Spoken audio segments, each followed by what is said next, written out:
คนขายบอกว่าดินดีทำเลท้องจองน้อยพ่อนยาวนานมีบ้านคนมีหนทางมีไฟฟ้ามีน้ำประปาเงื่อนไขป้อนโดนดน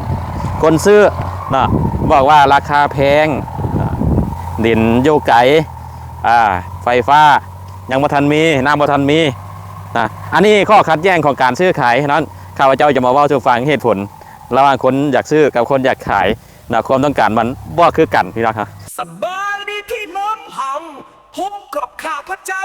บ่าวหน้าบนคนไข้ดินเมียบินก้าวหน้ามหาช้า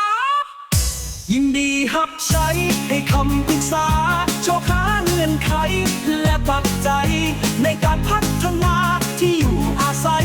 จะสรรดินงามเพื่อแบ่งขายพบกับข้าพเจ้ายินดีหับใช้สบายดีพี่น้องเขาพ่อกับข้าพเจ้าเบ้านาบนคนขายดินวันนี้อยู่กับเบ้าว่าอย่างเบ้าส้มใสขายดินครบวงจรเบ้าสมไซขายดินครบวงจรที่ตามในเรื่องผลงานเบ้าสมไซน้องใหม่มาตั้งแต่ทางใต้บ่ทางเหนือมาแต่ทางซ้ำเหนือดินแดนซ้ำเหนือนี่เป็นอย่างนกแอ่นตุ้งหรือว่ามักแคนหอมเหนือแดนมักขายแดนมาขายเนาะมาขายดินอยู่แวงจันทร์พี่น้องเขาชิเบ้าชูฟังโอเคไปตามลุยงานเกี่ยวกับการโฆษณาดินหรือว่าโฆษณาอย่างกระยาเนาะเขาจะสร้างความดึงดูดความสนใจให้ลูกค้าอยากได้อยากเบิ่งอยากเห็นอยากมาชมคือกันเพราะว่าจะเป็นการขายดินขายเฮือนขายบ้านขายรถแล้วแต่อันนี้ก็ถือว่าเอาบ่เข้าข้างไผเพราะว่าข้าพเจ้าบ่าวนำมนคนขายดินกับเป็นทางคนซื้อคนขายคนพัฒนาซึ่งเป็นคนกลางนะเป็นคนกลางระหว่างคนซื้อคนขายแล้วก็เป็นคนที่พัฒนาเพื่อมาแบ่งปันขายคือเก่าพี่น้องครับการโฆษณาประชาสัมพันธ์เขาจะจังใดเพื่อดึงดูดความสนใจของลูกค้าจำนวนหลายยิ่งการแข่งขันมันสูงในปัจจุบันนี้บางคนก็มักตัวเลขต่ำๆบางคนก็มักโปรโมชั่นดีๆท้ายปีแล้วจ่าย10 ล้าน20 ล้านก็ได้คือกันเนาะที่สำคัญก็คือดินเฮามันมีหลายโซนหลายราคาตั้งแต่10 ล้านกีบ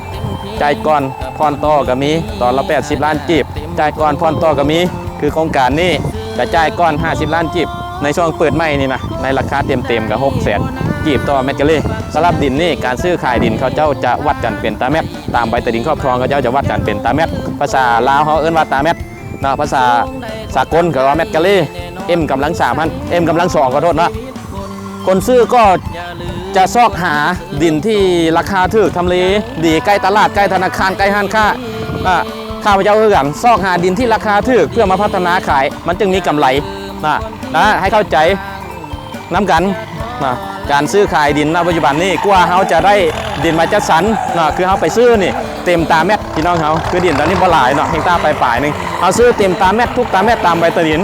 แต่เวลาที่เขาจะพัฒนาขายนะเขาจะได้มาเสียหนทาง6 เมตร 7 เมตรนะเสียใบตะดินเป็นลอกเป็นตอนน้อยๆเสียเวลาในการให้ลูกค้าผ่อนผัน2 ปี 3 ปีไปถามว่ามีดอกเบี้ยบ่บางคนก็บ่มีดอกเบี้ยแล้วก็มีส่วนต่างจากการซื้อธรรมดาทำการค้าเพราะว่าจะขายยังก็ยากผู้ใดที่ว่าโอ้ขายขาดทุนคนนั้นบอกเลยว่าคิดตัว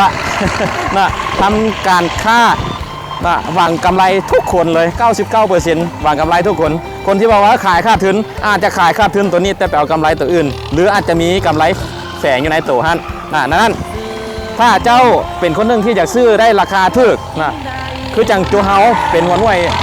ผู้ซื้อมาพัฒนาแน่นอนก็ได้ราคาถูกสมมติว่าเขาขาย600,000 จีบต่อเม็ดเขาอาจจะได้อยู่ประมาณ300,000 400,000 จีบต่อเม็ดก็เป็นได้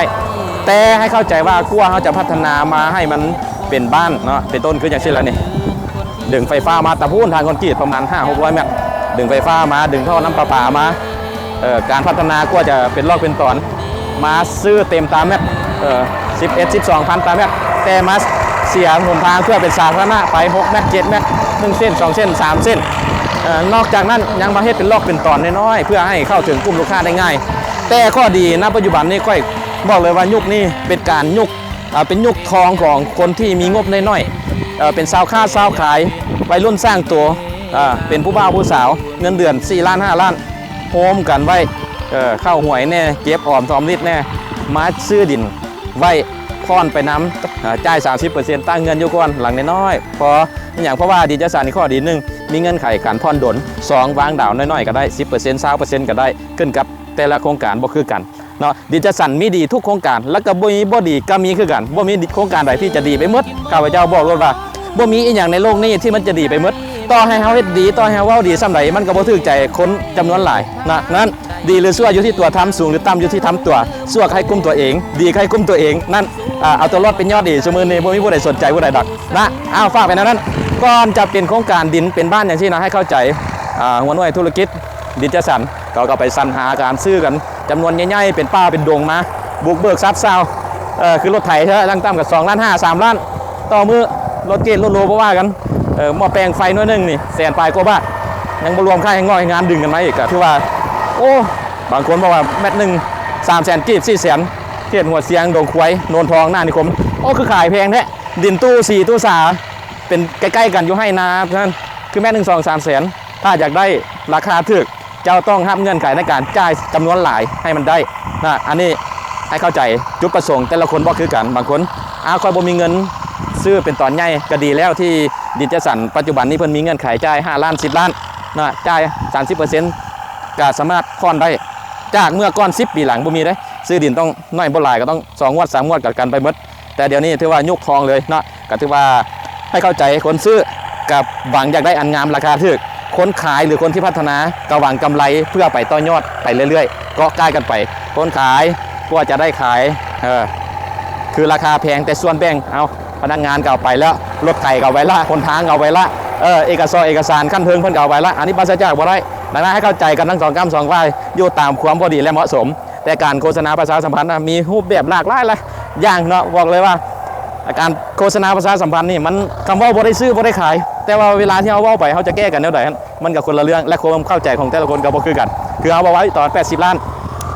จับจองก้อนตอนละ80 ล้านเด้อหรือยังผ่อนต่อคือตัวนี้กันจับจองก้อนตอนละ50 ล้านเด้อในช่วงบุกเมืองใหม่ส่วนที่เหลือยังผ่อนต่อไปก็แสดงว่า50 ล้านนั้นแล้วมันก็ยังมีส่วนที่เหลือเวลานะโอ้ดินมันเป็นจังไดเพิ่นขายจังไดโอ้ล้มกันโทรล้มกันเข้ามาเบิ่งเอากันสิไหมมาตามตอน80 ล้านอยู่ไส80 ล้านเฮามีบ่มีจริงแต่บ้านหัวเสียงบ้านหัวควาย70 ล้านก็มี80 ล้านก็มีมักโครงการใดเนาะเพราะว่าจะเป็นโครงการบริษัทก้าวหน้ามาทรัพย์บริษัทโชคมานมาทรัพย์บริษัท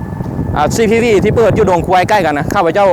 ไปเบิ่งรถเนาะมักตัวใดถูกหรือแพงงามหรือขี้ไล่ข้าพเจ้าบอกทีมงานว่าบ่ต้องไปบูลลี่ของผู้อื่นคนอื่นจะดีหรือขี้ไล่ส่วนใดก็ให้ส่งเสริมกันนะให้แนะนำลูกค้าไปเพิ่นพอใจซื้อของเขาขี้ไล่ส่วนใดเพิ่นก็ซื้องามส่วนใดแพงส่วนใดเพิ่นก็ซื้อแต่เพิ่นบ่พอใจซื้อของเขาเนาะ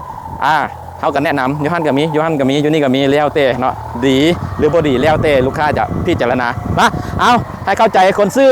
หวังราคาถูกทำเลดีใจน้อยๆผ่อนยาวนานซอกหากันเลยบางคนบ่ต้องใจก้อนผ่อนไปรถได้คือกันก้าวหน้ามาซ้ำเขาเฮ็ดได้มูลค่าบ่ฮอด100 ล้านนี่เอามาหาร20 เดือนจบไปเลยเนาะจ่ายน้อยๆไปเลยเพื่อรอท่า1การพัฒนา2ใบใต้ดินสั่นมีหลายเกิดขึ้นทึกทับมีทั้งตัวดีตัวบ่ดีกับเบิ่งกันไปนะเขาก็บ่ได้ว่าดีหมดทุกอันดอกเขาก็มีบ่ดีนะเพราะว่าเขาเฮ็ดเวียกหลายขั้นตอนไฟฟ้าผู้นึงหนทางผู้นึงเอกสารอีกผู้นึงเอกสารมีขั้นบ้านขั้นเมืองขั้นแผนกเอกสารหลายอันดังนั้นให้เข้าใจน้ำกันเนาะคนขายคนที่พัฒนาแน่นอนละการเฮ็ดธุรกิจล้วนแล้วแต่หวังกำไรเพื่อไปต่อยอดไปใช้จ่ายไปปลูกสร้างก็ต่อเติมชีวิตให้มันดีขึ้นให้มันมีอยู่มีกินพี่น้องเขาครบเครื่องเรื่องดินยินดีให้บริการแลกเปลี่ยนปรึกษาหารือกันกับทีมงานบริษัทก้าวหน้ามหาทรัพย์อยู่ทางแฟนเพจพ่อค้าขายดินแฟนเพจบริษัทก้าวหน้ามหาทรัพย์ทุกช่องทาง Facebook YouTube TikTok บอกต่อกันแน่เด้อพี่น้องเด้อปีใหม่ฟ้าใหม่2016จะมาถึงนี่ขอให้ FC ที่ติดตามจงมีสุขภาพกายใจมีพลานามัยอันครบถ้วนมีความสุขทั้งส่วนตัวและก็ส่วนรวมผู้ใดที่คิดอยากได้ดินอยู่เขตที่พัฒนาไว้เป็นดินหัวดินสวนดินให้ดินนาดินหนองปลาดินบ้านสวนห้องแถวอพาร์ตเมนต์บ้านพักทักมาหาหรือว่าติดตามการเฟือกซื้อฝากขายได้กับทีมงานบริษัทก้าวหน้ามาทราบทุกคนเลยเนาะนี่อยู่นี่ก็ถือว่า 4-5 คนอยู่ในสนามตัวนี้ในสนามตัวอื่นอีกเอาพี่น้องเขานะสิ่งใดที่ทางเขาเฮ็ดลาซาหรือการประชาสัมพันธ์บ่ถึกอกถึกใจต้องขอโทษขออภัยไว้นะที่นี่ต่างหน้าด้วยนะพี่น้องนะอันใดที่ว่าเป็นประโยชน์ขอความช่วยเหลือกดไลค์กดแชร์กดติดตามกันเพื่อให้กำลังใจคนตากแดดขายแห้งนำกันนะพี่น้องนะข้าพเจ้าบ้านนามนคนขายดินย่ามิงก้าวหน้ามาทราบขอขอบอกขอบใจทุกการทักทายติดตามตลอดมาเนาะท่านี้ก็ถือว่าขอก้าวคำว่าสบายดีสมบรรยากาศไปเลยเนาะ